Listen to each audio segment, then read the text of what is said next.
অনেকদিন পর সকাল সকাল ঘুম ভাঙলো আর খুব সকালে ঘুম থেকে উঠে নিজের মনের মতো নাস্তা বানিয়ে নিলাম। তারপর সংসারের কাজগুলো শুরু করে দিলাম বারান্দার গাছে পানি দিয়ে। রাতের জন্য রান্না বান্না কি করলাম তা নিয়ে থাকছে আজকের ভিডিও। হ্যালো এভরিওয়ান, আসসালামু আলাইকুম। কেমন আছেন সবাই? আজকে খুব সকালে ঘুম থেকে উঠেছি আর কয়েকটা দিন আমি চেষ্টা করতেছি যে খুব সকাল সকাল ঘুম থেকে ওঠার।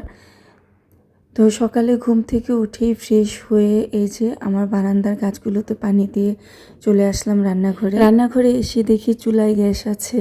আর আমার কাছে তো ঈদের চাঁদ দেখার মতো, যেহেতু সকালে গ্যাস ছিল, নিজের মনের মতো করে কিছু নাস্তা বানিয়ে নিলাম। সিদ্ধ আটার রুটি বানাবো, তাই আটাটা আগে সিদ্ধ করে নামিয়ে রেখে তারপর এই যে এখন আমি কিছু আলু ভাজি করে নিব।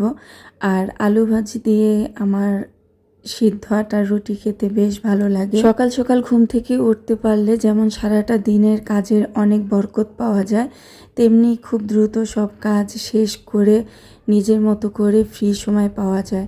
আমি যেহেতু ঘুমের মেডিসিন নিয়ে ঘুমাতে হয়, সকালে ঘুম থেকে উঠতে পারি না, কিন্তু কয়েকটা দিন ধরে আমি ট্রাই করছি খুব সকালে ঘুম থেকে উঠে নিজের নাস্তাটা বানানোর। আর নাস্তাটা বানাতে না পারলেও খুব সকাল সকাল ঘুম থেকে ওঠার চেষ্টা করছি। তবে অনেক দিন পর সকাল সকাল ঘুম থেকে উঠতে পেরে অনেক বেশি ধন্য মনে হচ্ছে নিজেকে।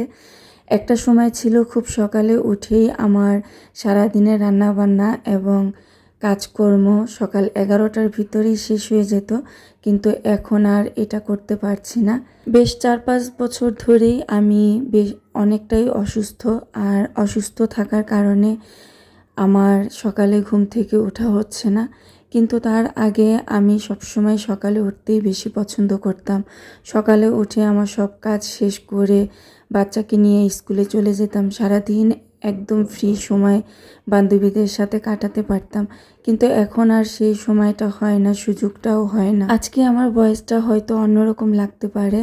আমি ভয়েস দিতে যেয়ে বারবার আমার মনে হচ্ছিল যে নিঃশ্বাসটা আটকে যাচ্ছে, কারণ আমার প্রচুর পরিমাণে অ্যালার্জি বেড়েছে। আর অ্যালার্জির কারণে শ্বাস নিতেও একটু কষ্ট হচ্ছে। তো আমার নাস্তাটা কিন্তু আমি বানিয়ে নিলাম, সেই সাথে 1 কাপ চাও করে নিচ্ছি। সকাল সকাল 1 কাপ চা হলে আর কি লাগে, তাই না? তো আমার নাস্তার সাথে সাথে আমি চাটা তৈরি করে নিলাম। আর বাসার সবাই কিন্তু এখনও ঘুমোচ্ছে। আমার আজকের নাস্তাটা আমি রেডি করে নিয়েছি 8টার মধ্যে। তো যেহেতু এখন শীতকাল, বাচ্চারাও ঘুমাচ্ছে আর আপনাদের ভাইয়াও ঘুমাচ্ছে, এখনও ওঠেনি। তো আমার নাস্তাটাই আমি এখন রেডি করে আয়েশ করে বসে খেয়ে নিব। তারপর ওরা উঠলে ওদের নাস্তাটা তৈরি করে দিব। আমি ছাড়া বাসার সবাই ভাত খেতে পছন্দ করে, আমি একমাত্র ব্যক্তি সকালে রুটি পরোটা আমার বেশি পছন্দ, ভাত খেতে ভালো লাগে না।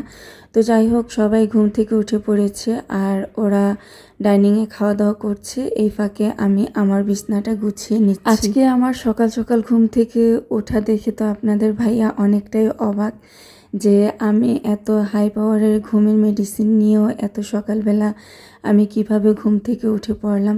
কিন্তু জানেন তো, কালকে রাতেই ঘুমানোর সময় অনেকবার মনে মনে আল্লাহ পাকের কাছে প্রার্থনা করেছি যে আল্লাহ খুব সকালে আমাকে ঘুম থেকে জাগিয়ে দিও আর আমি যেন সকালে উঠে ফজরের নামাজটা পড়তে পারি। আর আল্লাহ পাক হয়তো আমার দোয়াটা কবুল করেছেন, এই কারণে আমি খুব সকালে ঘুম থেকে উঠতে পেরেছি। আর আজকে তেমন একটা খারাপও লাগছে না, আলহামদুলিল্লাহ। অন্যদিন তো জোর করে ঘুম থেকে উঠলে প্রচণ্ড মাথা ব্যথা করে এবং শরীর খুব খারাপ লাগে।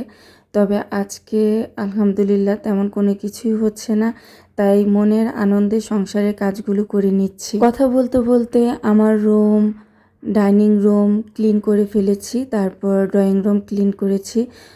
সব কাজ শেষ করে দুপুরে গোসল নামাজ শেষ করে এই তো এখন সন্ধ্যার পরে রাতে রান্না শুরু করে দিয়েছি।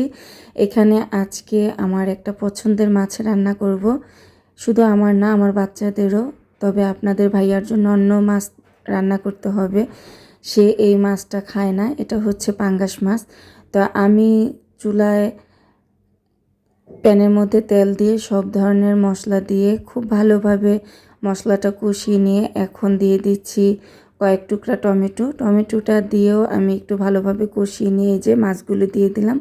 মাছটা আগেই ভেজে নিয়েছিলাম। তো এই পাঙ্গাস মাছ খুব কড়া করে ভেজে ভুনা করলে অনেকটাই ভালো লাগে। তো এই যে এখন কিন্তু আমার মাছের মধ্যে আমি ঝোলের পানিও দিয়ে দিলাম। ঝোলের পানিটা দিয়ে আমি চুলাটা সাথে সাথে পরিষ্কার করে নিচ্ছি। আমি রান্নার সাথে সাথেই রান্নাঘর পরিষ্কার করে রাখি। তো অনেকেই হয়তো ভাবতে পারেন যে আমি ভিডিও করার জন্য হয়তো বা পরিষ্কার দেখাই, কিন্তু আসলে না। আমার রান্নাঘরটা আমি সবসময় এভাবে পরিষ্কার রাখি আর সবসময় এরকম ক্লিন থাকে। তো আজকের ভিডিওটা এই পর্যন্তই শেষ করছি। আল্লাহ হাফেজ, আসসালামু আলাইকুম।